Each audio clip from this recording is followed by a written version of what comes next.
प्यारे दोस्तों, आज आप सभी के लिए गैर मुस्लिम लड़की का वाकया, बड़ा ही अजीब व गरीब वाकया आपको बताएंगे। वो गैर मुस्लिम लड़की, जिस वक्त उसके शोहर को ये पता चला कि उसकी बीवी एक मुसलमान है, यानी उसने मुसलमान का मजहब इस्लाम को अपनाया, तो उसके शोहर ने उसके साथ क्या किया, जब आप सुनेंगे तो हैरान रह जाएंगे। दोस्तों, आपको पहले बता दें कि ये वाकया उत्तर प्रदेश के एक छोटे से गांव का सच्चा वाकया बताया जाता है। जी हाँ, वही उत्तर प्रदेश जिसके मुख्यमंत्री योगी आदित्यनाथ हैं। और ये वाकया आपको इबरत के तौर पर बताया जा रहा है, जो सच्चा वाकया है, जिसको सुनकर आपका दिल खुश हो जाएगा। इसलिए आपने वीडियो को स्किप नहीं करना, बल्कि वीडियो को आखिर तक जरूर देखना है। और उससे पहले, अगर आपको कुरान मजीद से सच्ची मोहब्बत है, तो आप कमेंट बॉक्स में अल्लाह अकबर जरूर लिखेगा और वीडियो को दिल से लाइक कीजिएगा। तो चलिए दोस्तों, शुरू करते हैं। प्यारे दोस्तों, ये वाकया उत्तर प्रदेश के एक छोटे से गांव का बताया जाता है, जहां पर एक गैर मुस्लिम और मुस्लिम का घर आसपास में था। गैर मुस्लिम के घर में 4 या 5 साल की छोटी सी बच्ची थी। वो पास में ही अपनी एक सहेली के घर पर खेलने के लिए जा करती थी। जिस तरह से आम घरों के बच्चे अपने आसपास के घरों में खेलने के लिए जा करते हैं, वैसे ही ये अपने पास पास के घरों में खेलने जा करती थी। पर जिस बच्चे के साथ ये खेलने जाती थी, वो बच्ची मुसलमान थी। उसकी वालदा अपने घर में बच्चों को कुरान मजीद पढ़ना सिखाया करती थी। इसलिए वो लड़की कुछ देर तो अपनी सहेली के साथ में खेलती। उसके बाद में जब उसकी वालदा अपनी बच्ची को कुरान मजीद सिखाने के लिए बुलाती, तो वो हिंदू लड़की भी उसके साथ में, यानी उसके आसपास बैठकर कुरान को देखा करती। धीरे धीरे उसका भी मन, यानी उसका भी दिल पढ़ने को करने लगा।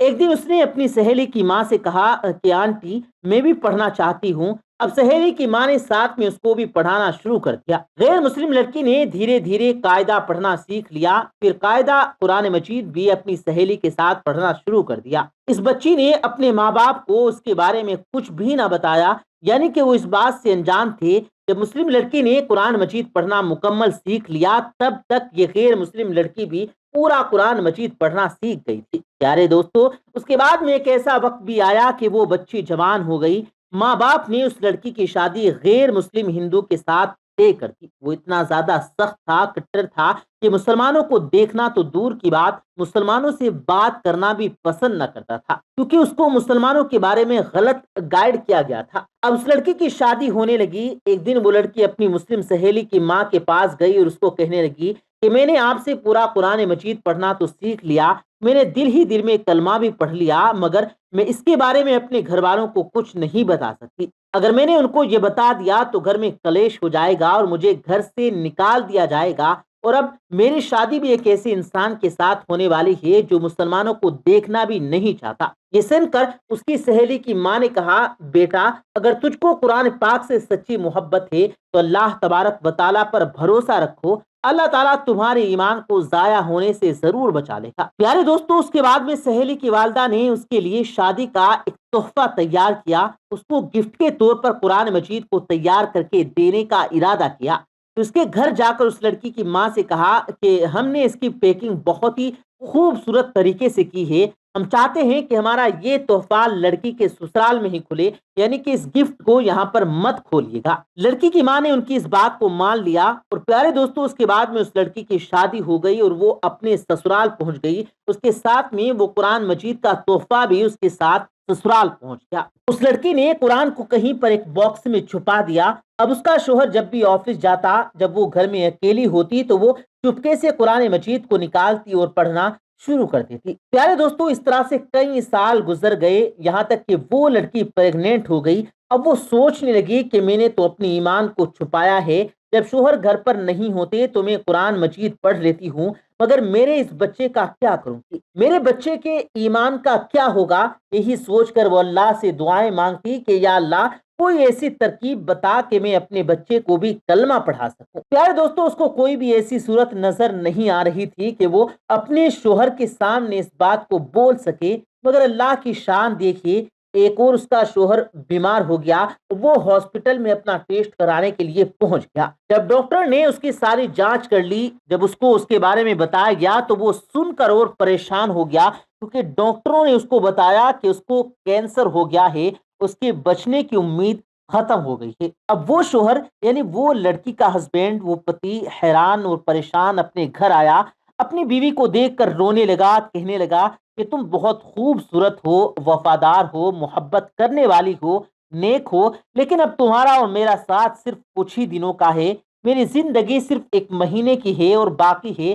اس نے پھر ہاسپٹل کے تمام واقعات اپنی بیوی کو بتا دیے۔ دوستو، اس بات کو سن کر اس کی بیوی بھی رونے لگی، اپنے شوہر کو تسلی دیتے ہوئے بولی کہ آپ پریشان نہ ہوں، میرے پاس میں اس کی ایک دوا ہے اور مجھے پوری امید ہے کہ آپ اس سے بالکل ٹھیک ہو جائیں گے، مگر آپ وعدہ کریں کہ میں جو کچھ بھی کروں اس کے بارے میں آپ مجھ سے کچھ سوال نہیں کریں گے۔ یہ سن کر اس کے شوہر نے کہا کہ میں یہ وعدہ کرتا ہوں کہ میں صحیح ہو گیا، ٹھیک ہو گیا تو تم جیسا کہو گی ویسا ہی ہوگا، تمہاری ہر بات مان لی جائے گی۔ اس کے بعد میں اس لڑکی نے قرآن مجید کی سورہ فاتحہ پڑھ کر اپنے شوہر پر دم کرنا شروع کر دیا، کیونکہ اس نے اپنی سہیلی کی والدہ کو دیکھا تھا کہ جب بھی کوئی بیمار ہوتا تو وہ سورہ فاتحہ پڑھ کر دم کیا کرتی تھی۔ یہ دیکھ کر اس کے شوہر نے پوچھا کہ یہ تم کیا کر رہی ہو؟ تو وہ کہنے لگی کہ میں تمہارا علاج کر رہی ہوں اور میرا یہ وعدہ ہو چکا ہے کہ آپ اس کے بارے میں مجھ سے کچھ سوال نہیں پوچھیں گے۔ اس کے بعد میں اس کے شوہر نے سوال کرنا ہی بند کر دیا۔ پیارے دوستو، اس کے بعد میں اللہ کی شان کریمی دیکھیے، 1 مہینے تک وہ لڑکی اپنے شوہر پر سورہ فاتحہ پڑھ کر دم کرتی رہی، پورے یقین کے ساتھ، ایمان کے ساتھ۔ پھر 1 مہینے کے بعد اس کا ٹیسٹ کروایا گیا تو اس کی جانچ دیکھ کر ڈاکٹر بھی حیران ہو گئے، کیونکہ اس کی جانچ میں آیا کہ اس کو کینسر نام کی کوئی چیز تھی ہی نہیں۔ جانچ میں آیا کہ اس کو کینسر کبھی تھا ہی نہیں۔ دوستو، اللہ اپنی قدرت سے اس شخص کو پوری طرح سے صحت مند کر دیا۔ بے شک اللہ جسے چاہے شفا عطا کرتا ہے، اور جب وہ بالکل صحت مند ہو گیا تو بہت خوش ہوا، بیوی سے پوچھنے لگا کہ یہ سب کیسے پاسبل ہوا اور بولو تم اب کیا چاہتی ہو، میں تمہاری ہر بات کو پورا کر دوں گا۔ بیوی نے اس کے بعد میں بے جھجک تمام باتیں اپنے شوہر سے شیئر کر دی کہ کس طرح وہ اپنی سہیلی کے گھر پر کھیلنے جاتی تھی جب وہ چھوٹی سی بچی تھی، اور کس طرح سے اس نے قرآن مجید کو پڑھنا سیکھ لیا، کس طرح سے اس کو قرآن گفٹ میں ملا اور کس طرح سے وہ گھر میں چھپ کر قرآن پڑھا کرتی تھی۔ اس کے بعد میں اس نے اپنے شوہر سے کہا کہ اب تم بھی کلمہ پڑھ لو اور مسلمان ہو جاؤ۔ اب شوہر اس کی بات کو منع نہیں کر سکتا تھا، کیونکہ اس نے وعدہ کیا تھا۔ اب اس نے کلمہ پڑھ لیا۔ دوستو، اس کے بعد میں اس عورت کے یہاں بیٹا پیدا ہوا اور وہ بھی مسلمان پیدا ہوا، مطلب یہ کہ اب یہ پوری فیملی مسلمان تھی، مگر ابھی بھی ان کو ڈر اس بات کا تھا کہ اگر ان کے بارے میں ان کے گھر والوں یعنی پریوار اور سماج والوں کو، لوگوں کو، باہر کے لوگوں کو پتا چلے گا تو وہ ہمیں جینے نہیں دیں گے، وہ ہمیں پریشان کر دیں گے، ہمیں سماج سے بے دخل کر دیں گے۔ تو شوہر نے بیوی سے کہا کہ اس کی تم فکر مت کرو، اس کا بندوبست انشاءاللہ میں کرتا ہوں۔ اس کے بعد نے اس میں اپنی جاب کے لیے سعودی عرب کی ایک بڑی کمپنی میں اپلائی کر دیا، اور اللہ کی قدرت سے اس کی جاب سعودی عرب کی ایک بڑی اچھی کمپنی میں لگ گئی۔ اب وہ اپنے بیوی بچوں کو لے کر سعودی عرب چلے گئے اور باقی تمام زندگی سعودی عرب میں گزارنے لگے۔ وہاں پر وہ قرآن مجید بھی پڑھتے ہیں، نماز بھی 5 وقت کی پڑھتے ہیں۔ اور پیارے دوستو، یہ اللہ کی شان کہ اللہ جسے چاہے جس کی زندگی سنوار دے اور جس کو چاہے اس کو بگاڑ دے۔ پیارے دوستو، اللہ تبارک و تعالیٰ سے دعا ہے کہ اللہ پاک ہم سبوں کو قرآن مجید پڑھنے، اس پر عمل کرنے کی توفیق عطا فرمائے۔ آمین ثم آمین۔